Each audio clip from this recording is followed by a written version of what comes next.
Hi hello ನಮಸ್ತೆ friends. ನೋಡಿ soya gravy ಹೇಗೆ ಮಾಡೋದು ಅಂತ ತೋರಿಸ್ಕೊಡ್ತೀನಿ ನಾನಿವತ್ತು. ಅದಕ್ಕೆ ಬೇಕಾಗಿರೋ ಇಂಗ್ರೀಡಿಯೆಂಟ್ಸು 2 ಈರುಳ್ಳಿನ ನೈಸಾಗಿ ಪೇಸ್ಟ್ ಮಾಡಿಕೊಂಡಿದ್ದೀನಿ, 3 ಟೊಮೊಟೊನೂ ಪೇಸ್ಟ್ ಮಾಡಿಕೊಂಡಿದ್ದೀನಿ, ಅದ್ರ ಜೊತೆ ಕೊತ್ತಂಬರಿ ಕಾಯಿ ಅರ್ಧ ಹೋಳನ್ನ ನೀಟಾಗಿ ರುಬ್ಕೊಂಡು ಸ್ವಲ್ಪ ಅದಕ್ಕೆ ನಾನು ಹುರ್ಗಡ್ಲೆ ಬೆರೆಸ್ಕೊಂಡಿದ್ದೀನಿ. ಸ್ಪೈಸಸ್ಸು ಚಿಲ್ಲಿ ಪೌಡ್ರು, ಧನಿಯಾ ಪೌಡ್ರು, ಗರಂ ಮಸಾಲ, ಸ್ವಲ್ಪ ಅರಿಶಿನ, ಸ್ವಲ್ಪ ಜೀರಿಗೆ ಪೌಡ್ರು. ಮಾಡೋದು ಹೇಗೆ ಅಂತ ನೋಡ್ಕೊಳ್ಳೋಣ ಬನ್ನಿ ಫ್ರೆಂಡ್ಸ್. ಒಂದು ಬಾಣಲಿಗೆ ಎಣ್ಣೆ ಹಾಕಿ ಇಟ್ಕೊಂಡಿದ್ದೀನಿ. ಎಣ್ಣೆ ಕಾದ ನಂತರ ಈರುಳ್ಳಿನ ರುಬ್ಬಿದ್ವಲ್ಲ ಅದನ್ನ ಹಾಕ್ಕೊಂಡಿದ್ದೀವಿ. ನೀಟಾಗಿ ಈ ಥರ ಫ್ರೈ ಮಾಡ್ಕೋಬೇಕು ಈರುಳ್ಳಿನ. ನೋಡಿ ಫ್ರೆಂಡ್ಸ್, ಈ ಥರ ಎಣ್ಣೆ ಬಿಟ್ಕೊಂಡ್ಮೇಲೆ 1 ಸ್ಪೂನು ಶುಂಠಿ ಬೆಳ್ಳುಳ್ಳಿ ಪೇಸ್ಟ್ ಹಾಕ್ಕೊಳ್ಳಿ. ಅದಕ್ಕೆ ಶುಂಠಿ ಬೆಳ್ಳುಳ್ಳಿ ಪೇಸ್ಟ್ ಹಾಕ್ಕೊಂಡು ನೀಟಾಗಿ ಇದನ್ನೂ ಫ್ರೈ ಮಾಡ್ಕೊಳ್ಳಿ. ನೀಟಾಗಿ ಇದು ಸ್ವಲ್ಪ ಎಣ್ಣೆ ಬಿಡೋ ಥರ ಆಗಲಿ. ಚೆನ್ನಾಗಿ ಫ್ರೈ ಆದಮೇಲೆ ನೆಕ್ಸ್ಟ್ ನೋಡಿ ಈ ಥರ ಎಲ್ಲ ಮೇಲ್ಗಡೆ ಎಣ್ಣೆ ಬಿಟ್ಕೋಬೇಕದು. ಅದಾದಮೇಲೆ ನಾವೇನು ರುಬ್ಬಿಟ್ಕೊಂಡಿದ್ವೋ 3 ಟೊಮೊಟೊದ ಪ್ಯೂರಿನ ಅದನ್ನ ಮಿಕ್ಸ್ ಮಾಡಿಕೊಂಡು ನೀಟಾಗಿ ಈ ಥರ ಮಿಕ್ಸ್ ಮಾಡ್ಕೊಳ್ಳಿ. ನೀಟಾಗಿ ಇದು ಚೆನ್ನಾಗಿ ಎಲ್ಲ ಬೇಯಬೇಕು. ಬೆಂದು ಹಸಿ ವಾಸನೆ ಎಲ್ಲ ಹೋಗಬೇಕು ಫ್ರೆಂಡ್ಸ್. ಇದನ್ನು ಸ್ವಲ್ಪ ಹೊತ್ತು ಮುಚ್ಕೊಳ್ಳೋಣ.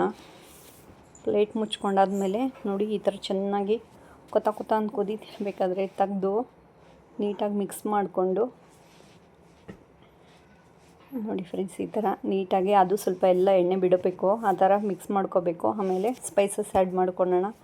ಖಾರದ ಪುಡಿ, ಧನಿಯಾ ಪುಡಿ, ಒಂದು ಸ್ವಲ್ಪ ಜೀರಿಗೆ, ಗರಂ ಮಸಾಲ 1 ಸ್ಪೂನು, ಸ್ವಲ್ಪ ಅರಿಶಿನ ಹಾಕ್ಬಿಟ್ಟು ಎಲ್ಲ ಚೆನ್ನಾಗಿ ಸ್ಪೈಸಸ್ನ ಮಿಕ್ಸ್ ಮಾಡ್ಕೊಳ್ಳೋಣ ನೀಟಾಗಿ. ನೋಡಿ ಈ ಥರ ನೀಟಾಗಿ ನಿಧಾನಕ್ಕೆ ಮಿಕ್ಸ್ ಮಾಡ್ಕೊಳ್ಳಿ. ಇದನ್ನು ಸ್ವಲ್ಪ ಹೊತ್ತು ಈ ಥರ ಮಿಕ್ಸ್ ಮಾಡಿಬಿಟ್ಟು ಸ್ವಲ್ಪ ಪ್ಲೇಟ್ ಮುಚ್ಚಿ ನೆಕ್ಸ್ಟ್ ಈ ಥರ ಚೆನ್ನಾಗಿ ಕುದಿಯೋವರೆಗೂ ಪ್ಲೇಟ್ ಮುಚ್ಚಿ ತೆಗೆದು ಅದಾದಮೇಲೆ ನೋಡಿ ಈ ಥರ ಎಲ್ಲ ನೋಡ್ಕೊಳ್ಳಿ. ಸ್ವಲ್ಪ ಯಾವ ಥರ ಹಸಿ ವಾಸನೆ ಎಲ್ಲ ನೀಟಾಗಿ ಹೋಗಿರಬೇಕು.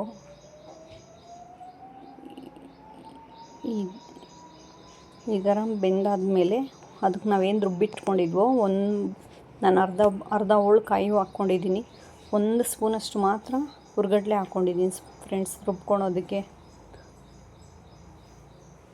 ಈ ಥರ ಎಲ್ಲ ಚೆನ್ನಾಗಿ ಮಿಕ್ಸ್ ಮಾಡ್ಕೊಳ್ಳಿ. ಮಿಕ್ಸ್ ಮಾಡಿಕೊಂಡು ಕುದಿಬೇಕಾದ್ರೆ ನೋಡಿಕೊಂಡು ಸಾಲ್ಟ್ ಎಷ್ಟು ಬೇಕೋ ಅಷ್ಟು ಹಾಕ್ಕೊಳ್ಳಿ.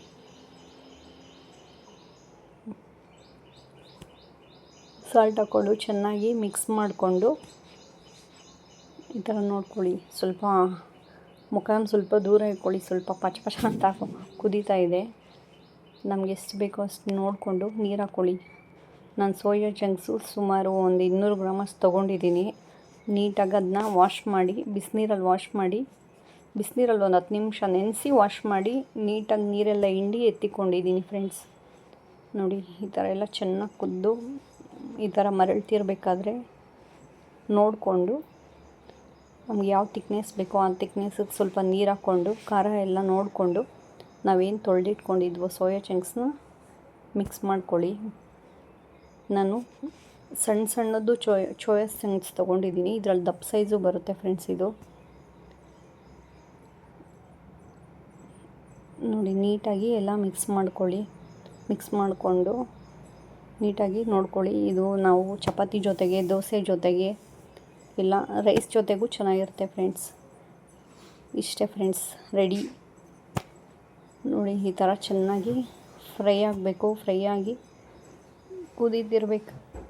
ಕುದೀತಿರ್ಬೇಕಾದ್ರೆ ನೋಡ್ಕೊಳ್ಳಿ ನೀಟಾಗಿ. ನೋಡಿ ಯಾವ ಥರ ಬಂದಿದೆ ಡಿಶ್ ಅಂತ. ಲಾಸ್ಟಲ್ಲಿ ಫೈನಲ್ ಕೊತ್ತಂಬರಿ ಏನು ಕಟ್ ಮಾಡ್ಕೊಂಡಿದ್ವೋ ಅದನ್ನ ಹಾಕ್ಕೊಂಡು ನೀಟಾಗಿ ಮಿಕ್ಸ್ ಮಾಡಿ ಸ್ವಲ್ಪ ಹೊತ್ತು ಮತ್ತೆ ನಾವು ಪ್ಲೇಟ್ ಮುಚ್ಚಿಕ್ಕಿದ್ದೀವಿ ಅಂದರೆ ಸೋಯಾ ಗ್ರೇವಿ ರೆಡಿ ಫ್ರೆಂಡ್ಸ್.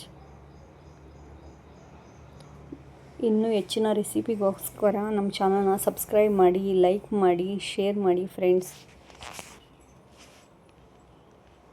ನೋಡಿ ಯಾವ ಥರ ಬಂದಿದೆ. ಪ್ಲೇಟ್ ಮುಚ್ಚಿ ಮುಗೀತು ಫ್ರೆಂಡ್ಸ್ ಇಲ್ಲಿಗೆ.